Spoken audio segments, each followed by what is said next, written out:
जय हिंद दोस्तों। आज हम आपके लिए एक ऐसी खबर लेकर आए हैं जो कि केंद्रीय कर्मियों और पेंशनरों के लिए बेहद खास है। आपको बता दें, 4 साल तक केंद्रीय कर्मियों पेंशनरों को होगा 10% का आर्थिक नुकसान। सैलरी पर पड़ सकता है असर। आइए जानते हैं आपकी सैलरी पर क्या असर पड़ेगा। आपको बता दें कि सरकार ने पहले ही कर्मचारियों का 10% पैसा हर माह बचा लिया है। इसे यूं भी कह सकते हैं कि पिछले 2 साल से 10% के हिसाब से कर्मचारियों का वेतन हड़पा जा रहा है। पेंशन भी हड़पी जा रही है। 8वें वेतन आयोग के लागू होने की उम्मीद भी 2 साल बाद ही कर सकते हैं। ऐसे में 4 साल तक कर्मियों को हर माह 10% वेतन का नुकसान उठाना पड़ेगा। अब सरकार कह रही है कि डीए को मूल वेतन में मर्ज नहीं करेंगे। आइए सारी अपडेट्स पर नजर डालते हैं। कृपया वीडियो को अंत तक देखें और सब्सक्राइब करें DPL न्यूज और बेल आइकन को दबाना ना भूलें। बड़ी खबर आपको बता दें कि क्या 4 साल तक 49 लाख कर्मियों व 69 लाख पेंशनरों को होगा 10% वेतन का नुकसान। उनकी सैलरी में लगेगी सेंध। इस सवाल ने कर्मियों की परेशानी बढ़ा दी है। DADR तो गत वर्ष ही 5% के पार हो गया था। नियम है कि इस स्थिति में DADR का मूल वेतन और पेंशन में विलय कर दिया जाए। वित्त राज्य मंत्री पंकज चौधरी का कहना है कि सरकार ऐसा कोई विलय नहीं करेगी। National mission for old pension scheme Bharat के राष्ट्रीय अध्यक्ष डॉक्टर मंजीत सिंह पटेल के साथ एक विशेष बातचीत में कहा, ये भी बहुत ही दुर्भाग्यपूर्ण है। सरकार ने पहले ही कर्मचारियों का 10% पैसा हर माह बचा लिया है। इसे यूं भी कह सकते हैं कि पिछले 10 साल से यह प्रतिशत के हिसाब से कर्मचारियों का वेतन हड़पा जा रहा है। पेंशन भी हड़पी जा रही है। 8वें वेतन आयोग के लागू होने की उम्मीद भी 2 साल बाद ही कर सकते हैं। ऐसे में 4 साल तक कर्मियों को हर माह 10% वेतन का नुकसान उठाना पड़ेगा। अब सरकार कह रही है कि डीए को मूल वेतन में मर्ज नहीं करेंगे। यह बात समझ आ रही है कि सरकार कर्मचारियों को उसका आर्थिक फायदा देने से क्यों कतरा रही है। आपको बता दें कि 8वें वेतन आयोग से जुड़े अहम सवाल जो कि इस प्रकार है, आइए जानते हैं विस्तार से। पेंशनरों को 8वें वेतन आयोग का फायदा मिलेगा या नहीं, इस बाबत कर्मचारी और पेंशन धारकों के संगठन चिंतित हैं। पुरानी पेंशन क्या इसकी बहाली होगी या अब यूपीएस ही चलेगा। गैर अंशदायी पेंशन योजनाओं की अवधि पोषित लागत 8वें वेतन आयोग की संदर्भ की शर्तें यानी टर्म्स ऑफ रेफरेंस TOR में शामिल इस पंक्ति को हटवाने के लिए क्यों लामबंद हो रहे हैं कर्मचारी। आज डिजिटल का युग है, बहुत सारी डिटेल एक क्लिक पर मिल जाती हैं। तो फिर सरकार ने 8वें वेतन आयोग को अपनी रिपोर्ट्स तैयार करने के लिए 18 महीनों का समय क्यों दिया है। 8वें वेतन आयोग के लागू होने पर न्यूनतम वेतन बेसिक कितना हो सकता है। सरकार ने कहा पर कैंची चलाकर सरकारी कर्मियों को आर्थिक नुकसान पहुंचा दिया है। जब आयोग का गठन हुआ तो कहा गया था कि 1 जनवरी 2026 से वेतन आयोग लागू होगा। अब संसद में वित्त राज्य मंत्री का कहना है कि 8वें केंद्रीय वेतन आयोग के लागू होने की तारीख का निर्णय सरकार द्वारा लिया जाएगा। National mission for old pension scheme Bharat के राष्ट्रीय अध्यक्ष डॉक्टर मंजीत सिंह पटेल ने एक विशेष बातचीत में ऐसे कई अहम सवालों का जवाब दिया है। क्या पेंशन में विभेद कर सकती है सरकार? आपको बता दें, डॉक्टर मंजीत सिंह पटेल ने बताया, गैर अंशदायी पेंशन योजनाओं की अवधि पोषित लागत 8वें वेतन आयोग की संदर्भ की शर्तों से इस बात को हटाने के लिए मांग की गई है। अब इस मुद्दे पर स्थिति साफ हो गई है। पहले यह बात सामने आई कि पेंशनरों को TOR में शामिल नहीं किया गया। पिछले दिनों संसद में वित्त मंत्रालय की तरफ से बताया गया कि 8वें वेतन आयोग से पेंशनर भी लाभान्वित होंगे। अब यह मुद्दा खत्म हो गया है। अवित पोषित लागत। इस बाबत डॉक्टर पटेल ने कहा 25 मार्च 2025 को संसद में पेंशन लायबिलिटी बिल पास किया गया था। उसमें कहा गया था कि भारत सरकार एक विशिष्ट तिथि से पहले के रिटायर्ड कर्मियों और उसके बाद के रिटायर्ड कर्मचारियों की पेंशन में विभेद कर सकती है। इसका मतलब इन दोनों स्थितियों में पेंशनरों को अलग अलग लाभ मिलेंगे। दरअसल ये एजेंडा यूपीएस के पेंशनर को लेकर है। यूपीएस एक फंडेड स्कीम है। कर्मचारी 10% और सरकार 18.5% दोनों अपना अपना शेयर इसमें कंट्रीब्यूट करते हैं। अगर कोई कर्मचारी 31 दिसंबर 2025 को रिटायर होता है और 1 जनवरी 2026 से नया वेतन आयोग आता है तो 31 दिसंबर 2025 को उसकी जो बेसिक सैलरी थी उसी हिसाब से पेंशन मिलेगी। यह फंडेड स्कीम के तहत होगा। आपको बता दें कि 8वें वेतन आयोग में एक दुविधा है, जो कि यह है कि इन्हें पुरानी पेंशन का लाभ मिलेगा या नहीं।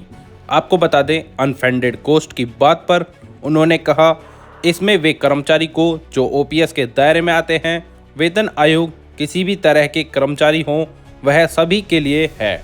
अभी 3 तरह के सरकारी कर्मचारी हैं। एक वो जो पुरानी पेंशन में शामिल हैं, दूसरा ऐसे कर्मचारी जो एनपीएस के दायरे में आते हैं और तीसरा यूपीएस का विकल्प लेने वाले कर्मचारी। अनफंडेड मतलब पुरानी पेंशन वाले कर्मचारी, इन्हें लेकर अब कोई दुविधा नहीं है। कर्मचारियों को नए वेतन आयोग से कोई दिक्कत नहीं होगी। दूसरा एनपीएस वाले कर्मचारी जिनका इससे कोई लेना देना ही नहीं है। ये कर्मी कॉर्पस आधारित स्कीम में हैं।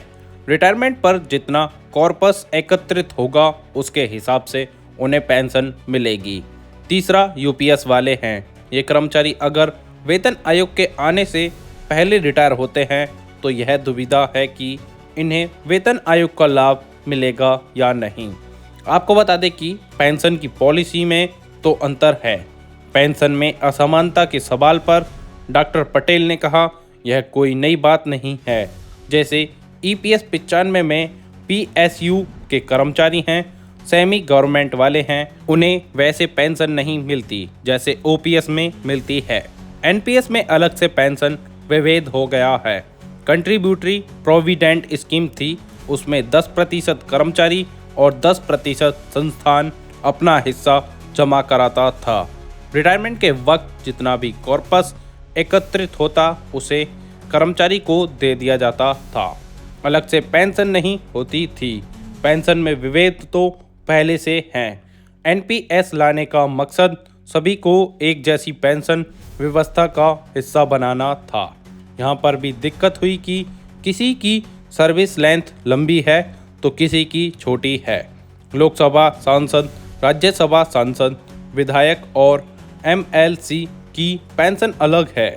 पेंशन की पॉलिसी में तो अंतर है ही, लेकिन सभी कर्मचारी को पेंशन में समानता होनी चाहिए। आपको बता दें कि आजकल एक सवाल और बेहद उठ रहा है कि सब कुछ डिजिटल है तो 18 माह क्यों लग रहे हैं वेतन आयोग की सिफारिशें देने में। आपको बता दें वेतन आयोग की सिफारिशें तैयार करने के लिए 18 महीने का समय क्यों दिया गया है, जबकि अब तो सब कुछ डिजिटल है।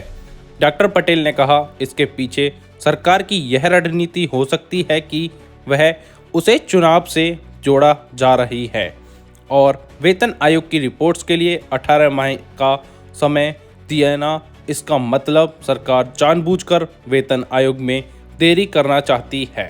साथ में वेतन आयोग में जब पहली बार पेमेंट्रिक्स बनाया गया तब यही सोचा गया था कि अगली बार वेतन आयोग ही नहीं लाना पड़ेगा। सरकार हर 5 साल में सेटलमेंट प्लान लाएगी। वेतन आयोग में देरी होती है, देर से गणित किए जाते हैं, रिपोर्ट्स देने में देरी हो जाती है। इन सब से बचने के लिए पे मैट्रिक्स डिजाइन किया गया। आपको बता दें कि 24 माह के एचआरए का नुकसान होगा। भविष्य में जब भी नया वेतन आयोग या सेटलमेंट प्लान आएगा उसमें एक फिटमेंट फैक्टर से वह टेबल रिप्लेस हो जाएगी। सरकार ने वेतन आयोग को अब 18 माह का समय दिया है। इसके बाद रिपोर्ट्स लागू करने में भी 5-7 माह लग जाएंगे। महानगरों में रहने वाले कर्मियों के मकान किराए का अंदाजा लगाया जा सकता है। वेतन आयोग में 2 साल की देरी। भारत सरकार ने आज तक जितने भी वेतन आए हैं उनमें जो एरियर मिला है वह बेसिक प्लस डीए पर मिले हैं। ट्रांसपोर्ट्स अलाउंस पर भी मिले हैं। उसमें एचआरए को भी कभी कंसीडर नहीं किया गया। इसका मतलब 24 माह का एचआरए का नुकसान होगा। आपको बता दें कि 47,000 रुपये हो सकता है न्यूनतम वेतन। 1 जनवरी 2024 को डीए 50% हो चुका था। सरकार का कहना था कि इस स्थिति में डीए को बेसिक वेतन में मर्ज कर देंगे, लेकिन मर्ज नहीं किया गया। अब 2 साल हो गए हैं, आगे भी 2 साल निकल जाएंगे।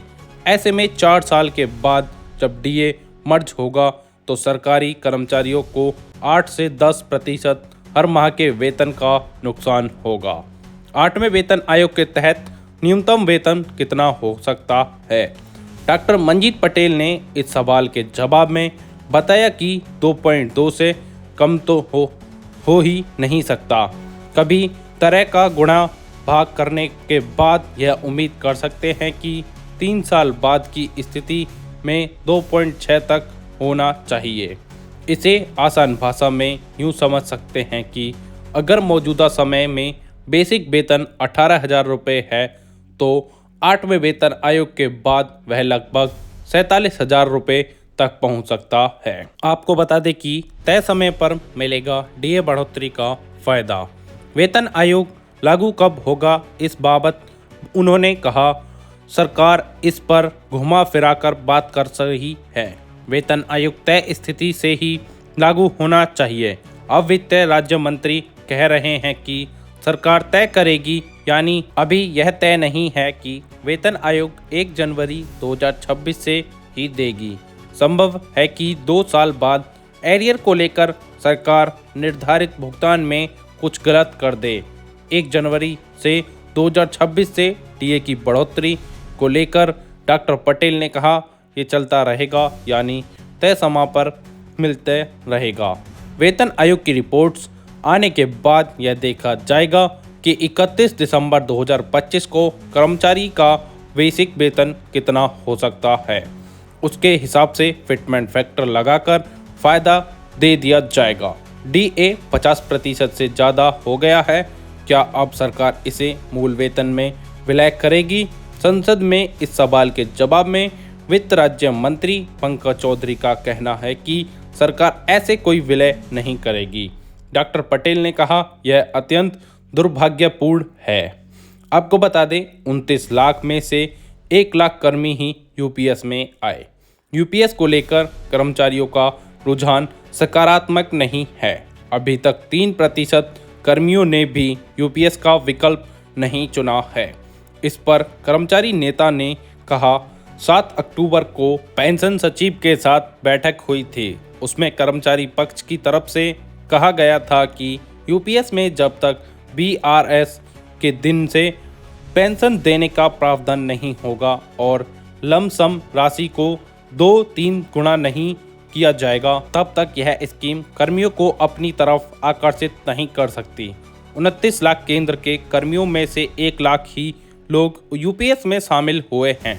जो यूपीएस में गए हैं उनमें आधे ऐसे हैं जो रिटायर हो चुके हैं।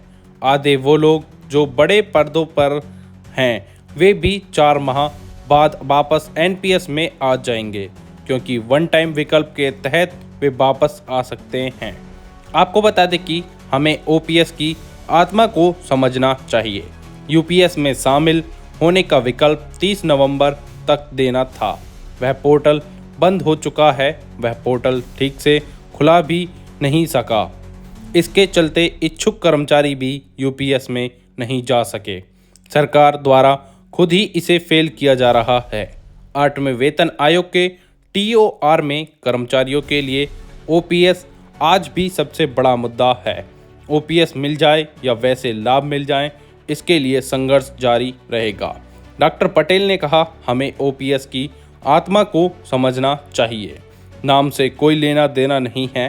कर्मचारियों का एक ही मकसद है कि रिटायरमेंट पर 50% पेंशन मिले और कर्मचारी का अंशदान जीपीएफ सहित वापस मिल जाए। ऐसी डेली अपडेट्स के लिए सब्सक्राइब करें DPL न्यूज़ और बेल आइकन को दबाना ना भूलें, जिससे हमारी अपडेटेड वीडियो सबसे पहले आप तक पहुंचे।